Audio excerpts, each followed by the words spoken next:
Titulares de la mañana con Pedro García Otero.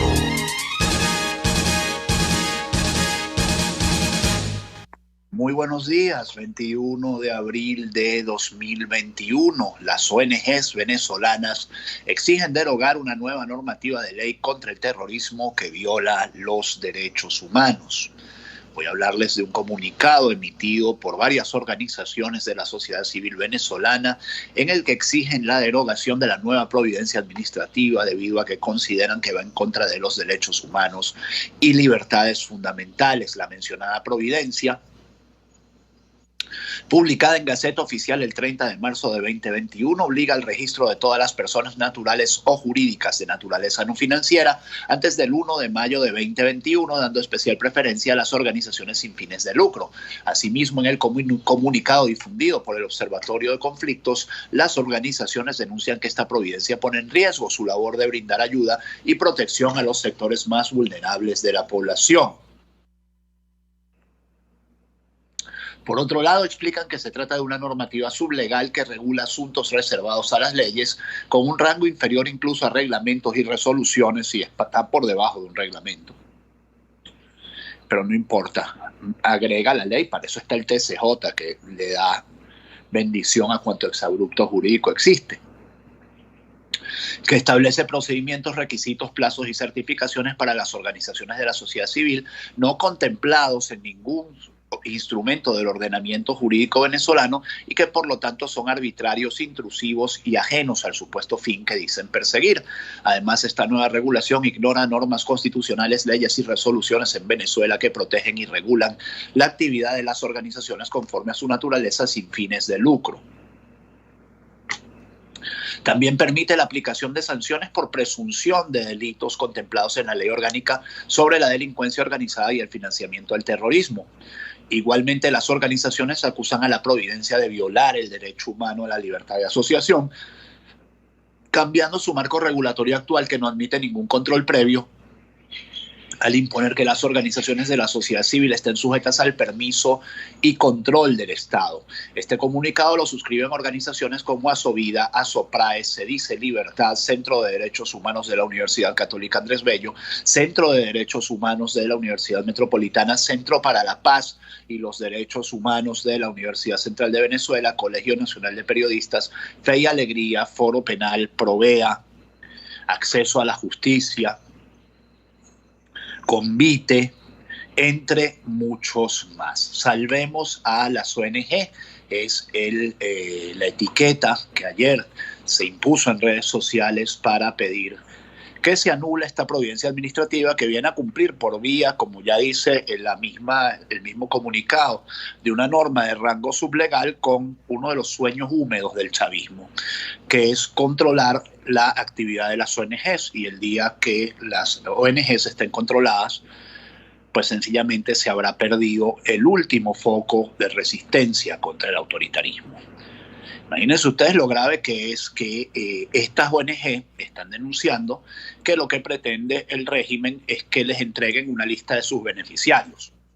Ya organizaciones como Provea han dicho que van a desacatar esa medida, que van a desacatar esa providencia administrativa, porque sencillamente entregar una lista de sus beneficiarios hará inviable cualquier denuncia de violación de derechos humanos. Imagínense ustedes que, por ejemplo, el Estado pueda tener acceso a la lista de los que denuncian violaciones de derechos humanos en Provea o en el Centro de los Derechos Humanos de la Universidad Católica Andrés Bello, que son fuentes a su vez, por ejemplo, del Consejo de Derechos Humanos de la ONU y de su misión de verificación de hechos, o de la oficina de la Alta Comisionada para los Derechos Humanos de la ONU. Eso por hablar de lo más grave, que es el tema de los derechos humanos, porque si uno va, digamos, a cosas menos graves, y hay que poner el grave, público de Alimenta la Solidaridad, por ejemplo, les nieguen en sus barrios la caja CLAP diciendo no, porque ya tú vas a comer una vez al día a Alimenta la Solidaridad. ¿Estoy diciendo locuras? No. Aquí ha habido cualquier cantidad de amenazas de quitarle la caja CLAP a personas por su actividad política.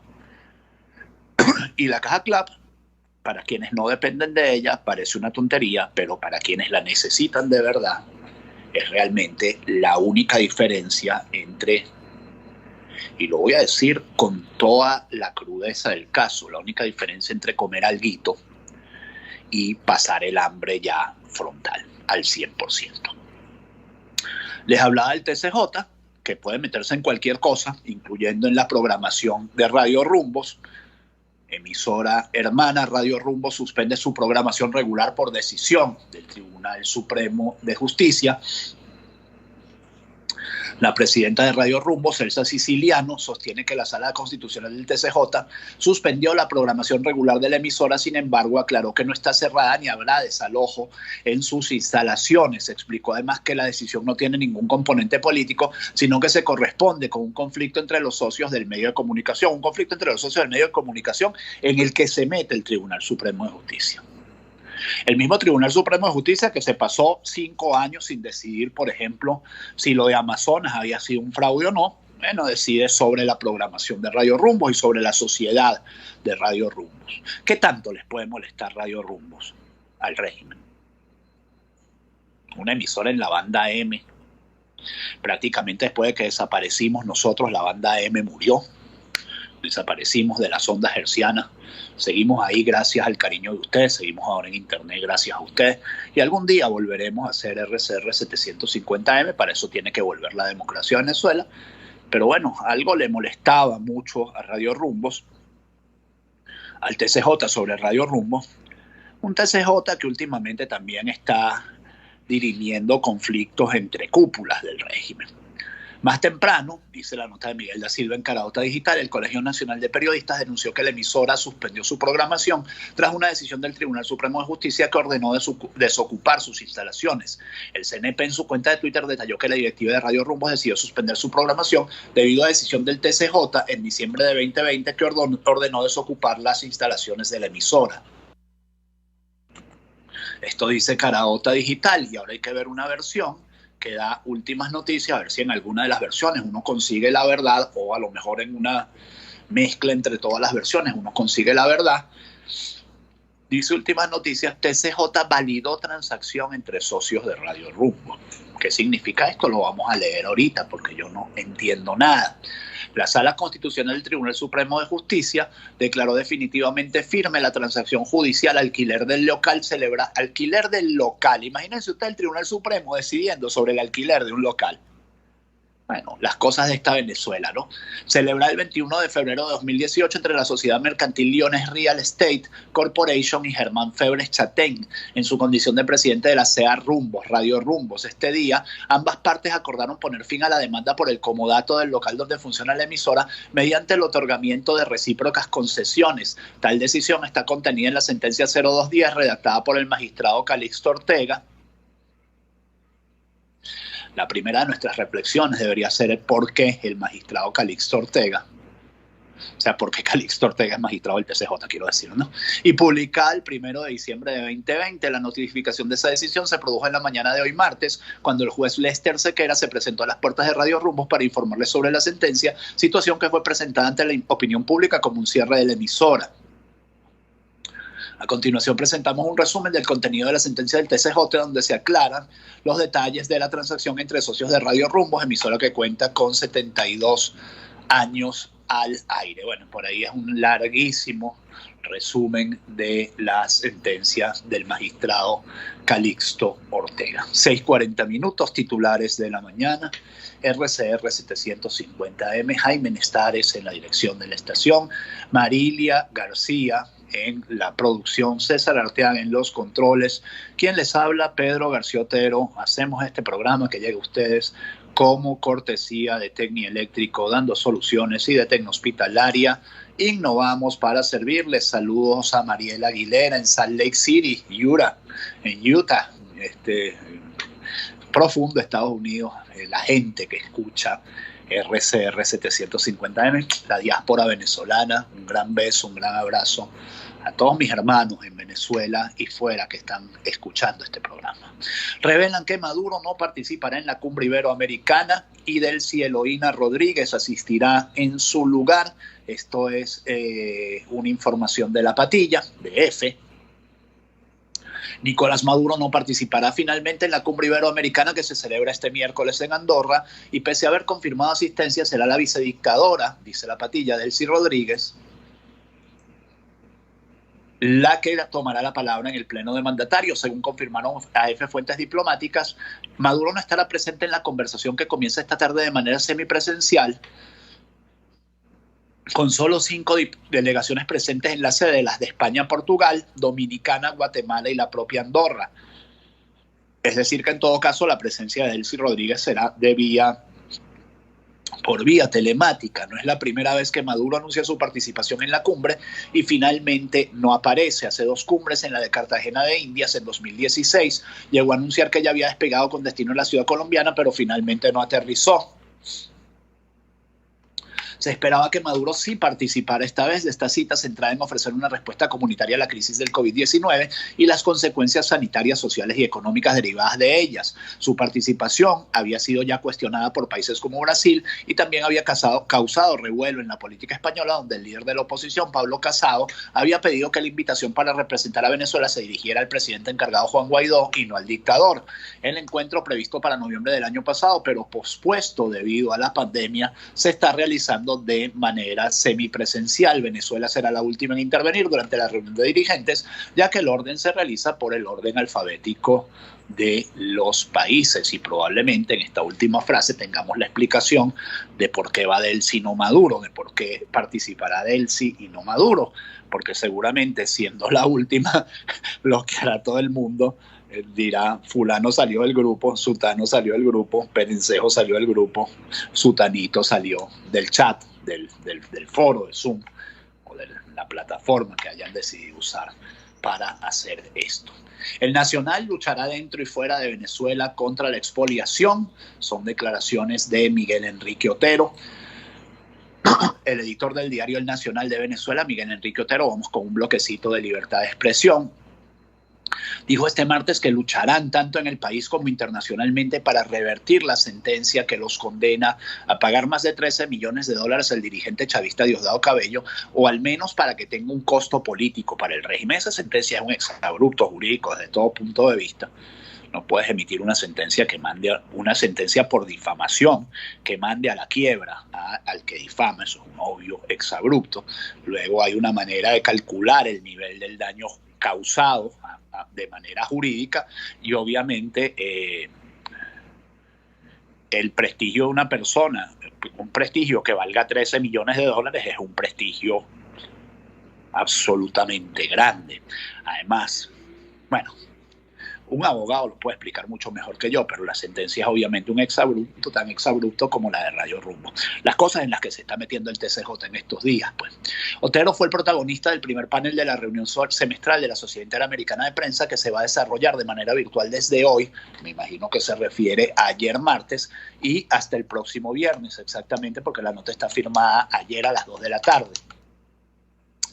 La directiva de la CIP, empezando por su presidente, el hondureño Jorge Canahuati, se solidarizó con el periodista venezolano ante lo que ha definido como la expoliación del Nacional y dedicó el panel inaugural a la falta de independencia judicial en países como Venezuela. Otero relató cómo se desarrolló el proceso judicial que derivó en una sentencia del TCJ que, según dijo, puede convertir a Diosdado Cabello, considerado el número 2 del chavismo, en el próximo editor de El Nacional. Si no logran revertir una sentencia que, según dijo, está plagada de fallas judiciales, Cabello convertirá el diario fundado hace 78 años en una extensión de su programa televisivo con El Mazo Dando y en una escuela de periodismo. Esto ha dicho Diosdado Cabello. Pero sobre todo Venezuela perderá uno de los pocos medios críticos con el gobierno que quedan, dijo Otero. En el plano internacional, el periodista dijo que cuenta con la ventaja de que también tiene nacionalidad española y piensa plantear el caso ante instancias de la Unión Europea, pero también ante la ONU y la Comisión Interamericana de los Derechos Humanos. Los exmandatarios del Grupo IDEA, esto ya es otro titular de Infobae, tildaron de sesgado el fallo de la justicia chavista contra el diario El Nacional. Se refirieron a la sentencia del Tribunal Supremo de Venezuela contra el diario como compensación por el daño moral contra Diosdado Cabello. La palabra de su director, Miguel Enrique Otero. Una veintena de ex jefes de Estado y de Gobierno de Iberoamérica calificaron este lunes de espurio y de sometimiento a los designios del régimen de Nicolás Maduro la sentencia judicial que ordena al diario El Nacional pagar una indemnización de más de $13 millones y pidieron intervención internacional. Los exmandatarios que conforman la Iniciativa Democrática de España y las Américas se refirieron en una declaración conjunta a la sentencia del TCJ contra el diario venezolano como compensación por el daño moral contra Diosdado Cabello, considerado el número 2 del chavismo. Los firmantes subrayaron que ante los fallidos intentos por acallar un medio como El Nacional, se recurre hoy a la intervención de la justicia sometida a la voluntad del régimen para infligirle un grave daño económico. En el mismo sentido se pronunció la Sociedad Interamericana de Prensa al calificar el fallo de grave atropello y expoliación. Para los exmandatarios, la decisión sesgada del ilegítimo TCJ se origina en un juicio penal por difamación que nunca avanzó. 3 titulares para cerrar este bloque. Más de 300 salarios mínimos hacen falta para adquirir la canasta alimentaria, es decir, el salario mínimo es una farsa, como tantas otras farsas que vive este país en este momento. Siempre digo, Venezuela es hoy un enorme estado de disimulo. O sea, en Venezuela hoy todo es disimulo, nada es realidad, todo es farsa, casi nada es realidad. Realidad es el hambre, realidad es la pobreza, realidad es la tristeza, realidad es la muerte. Lo demás es propaganda con la que se forra este inmenso fracaso. $322.57 es el nuevo precio de la canasta alimentaria para el mes de marzo. Imagínense, solo comer a una familia venezolana le toma $322.57 según los cálculos realizados por el Centro de Documentación y Análisis de la Federación Venezolana de Maestros. Según reseñó el carabobeño Oscar Mesa, director del Sendas, indicó que eso significa que una familia de 5 miembros requiere de 11,5 salarios mínimos diarios para poder adquirir la canasta alimentaria. Yo me acuerdo que una de mis asignaciones cuando yo trabajaba en el Universal, hace ya 20 y pico de años, como reportero de economía, una de mis asignaciones mensuales era hacer la canasta alimentaria del Sendas. Y era un escándalo porque la canasta alimentaria era 1,9 salarios mínimos mensuales. Ahora la canasta es 11 salarios mínimos diarios, por lo cual les digo, salario mínimo es otra farsa, es un acto de disimulo. Para cerrar este bloque, el jurado designa a Derek Chauvin, no sé si este apellido se escribe así, se pronuncia así, es el policía que mató a George Floyd, culpable de todos los cargos por la muerte de George Floyd. El jurado por el caso de la muerte de George Floyd anunció este martes 20 de abril su veredicto en contra del ex agente de policía Derek Chauvin. En tal sentido, decidieron de manera unánime que el acusado era culpable de los 3 cargos en su contra por el asesinato del afroamericano en mayo de 2020. Chauvin enfrentaba 3 cargos: asesinato en segundo grado, asesinato en tercer grado y homicidio en segundo grado.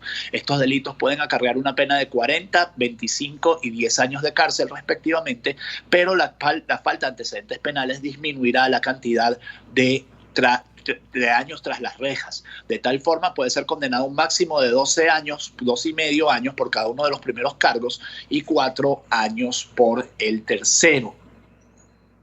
Recordarán el caso de George Floyd que desató toda esta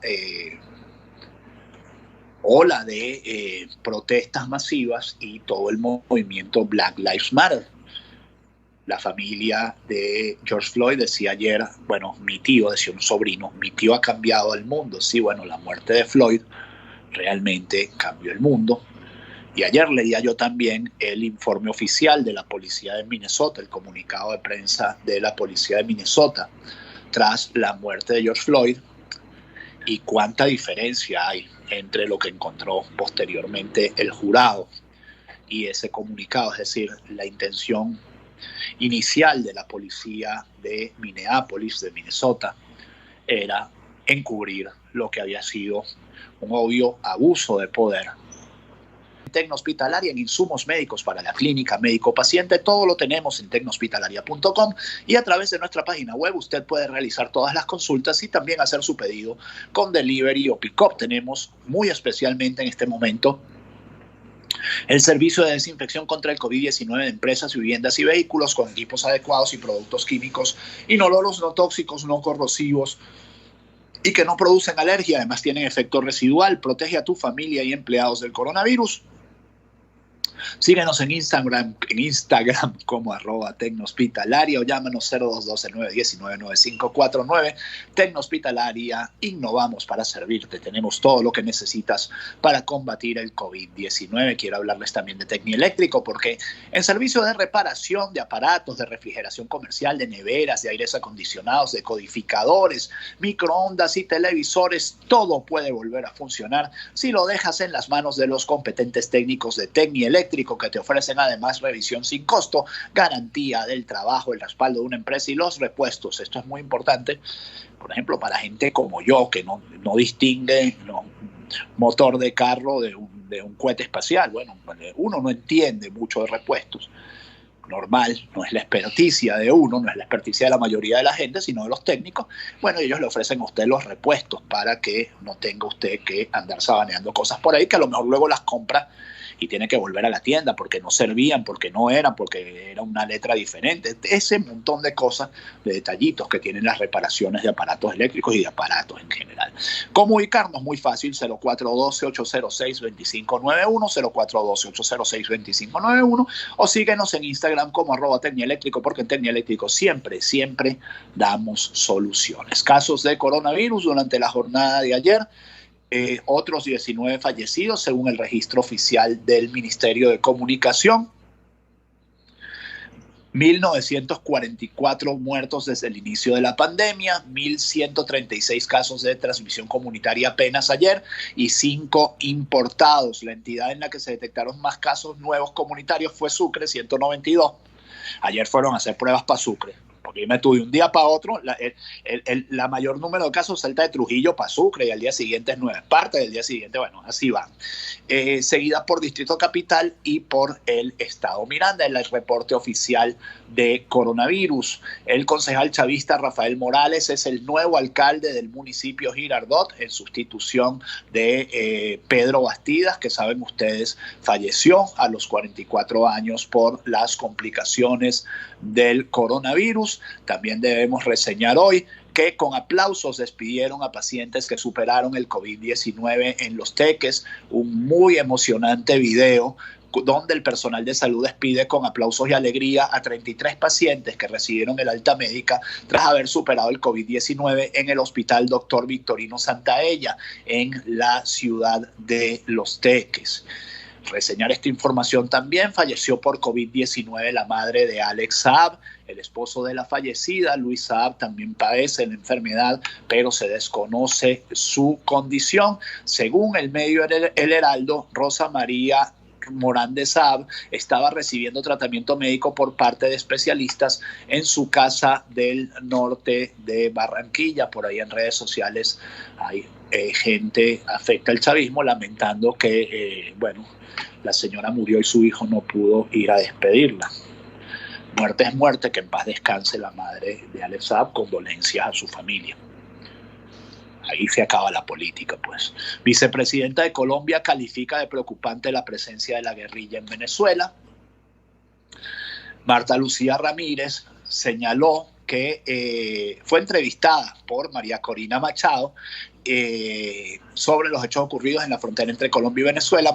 Machado mencionó el ejercicio militar del ejército colombiano en la zona de La Guajira, así como la incursión de un avión ruso en el espacio colombiano. Tenemos unas fuerzas militares y de policías y un comandante en jefe cuyo mandato es totalmente claro e inequívoco: a esa fuerza pública, la defensa e integridad del territorio colombiano y por supuesto la protección de los ciudadanos colombianos, destacó Ramírez. Yo no lo dice la nota. Lamento no haber visto el programa. A mí me encantaría entrevistar a Marta Lucía Ramírez, pero me imagino que María Corina hizo esa entrevista contigo, en el programa que tiene aquí mismo en RCR 750M. Me lo imagino. Si alguien en el chat, que hay muchos que son bastante fanáticos de María Corina, me dice si fue así, por favor se lo agradecería, porque es un dato importante, pues. está generando información el programa de María Corina Machado. Sigue la escasez en Zulia, deben esperar hasta 4 días para surtir gasolina. El portal de noticias El Pitazo reseñó la situación y narró la historia de Juan Márquez, un docente de secundaria que pasó 4 días esperando para surtir gasolina. El profesor se dirigió a la estación de servicio La Estrella en la zona noreste de Maracaibo, donde la gasolina se vende a precio internacional, $0,5 el litro. La impresión de este señor que está aquí, que les habla todas las mañanas, les cuenta que ha sido noticia durante la jornada, es que la obvia intención del régimen es que todos nos movamos a la gasolina de precio internacional, pues, y que en algún momento dado la gente se canse de echar gasolina a precio regulado y se pase al precio internacional. $30 de gasolina 2 veces al mes. Para cerrar, 2 informaciones: mueren agentes del CICPC y delincuente en situación de rehenes. Esto ocurrió en el conjunto residencial petrolero Campo Florida Grande, en Lagunillas, estado Zulia. El policía fallecido quedó identificado como Mario Gutiérrez, con la jerarquía de detective jefe. Gutiérrez recibió un disparo en la cabeza. Los policías respondieron al ataque y abatieron a un sujeto llamado Agustín Nava, alias Agustico. Y para cerrar, las FAES asesinan a un hombre 2 horas después de su detención, según El Pitazo. Esto ocurrió en Lara. La minuta policial indica que Luis Antonio Reyes murió en un enfrentamiento durante un operativo de seguridad. Sin embargo, 2 allegados de la víctima refutaron esta versión. Luis Antonio Reyes, de 34 años de edad, fue asesinado por las Fuerzas de Acciones Especiales en el barrio La Peña de Barquisimeto, en el noroeste de la capital de Lara, el viernes 16 de abril. La minuta policial indica que murió en un enfrentamiento durante un operativo de seguridad. Sin embargo, 2 allegados de la víctima refutaron esta versión a Monitor de Víctimas. Él estaba al frente de su casa hablando por teléfono cuando llegaron 2 vehículos sin placa, lo nombraron, él volteó y se lo llevaron detenido. Lo buscamos en 3 comandos de la PNB y no estaba. Lo encontramos en la morgue un día después, contó un familiar. Imagínense, Monitor de Víctimas, y con esto cierro el programa, es una ONG. Imagínense ustedes qué grave sería que esa ONG tuviera que darle al Estado venezolano el nombre del familiar que denunció esta situación. Bueno, esto es lo que quiere la providencia administrativa que aprobó el Ministerio del Interior y que busca, obviamente, terminar de eliminar la disidencia y sobre todo la disidencia que tiene que ver con el respeto a los derechos humanos en Venezuela. Así están las cosas en la Venezuela que amanece el 21 de abril de 2021. Que este día sea todo lo que ustedes esperan de él. Si Dios quiere y la Virgen, nos encontramos mañana. Chao. Informe RCR presentó Titulares de la Mañana con Pedro García Otero.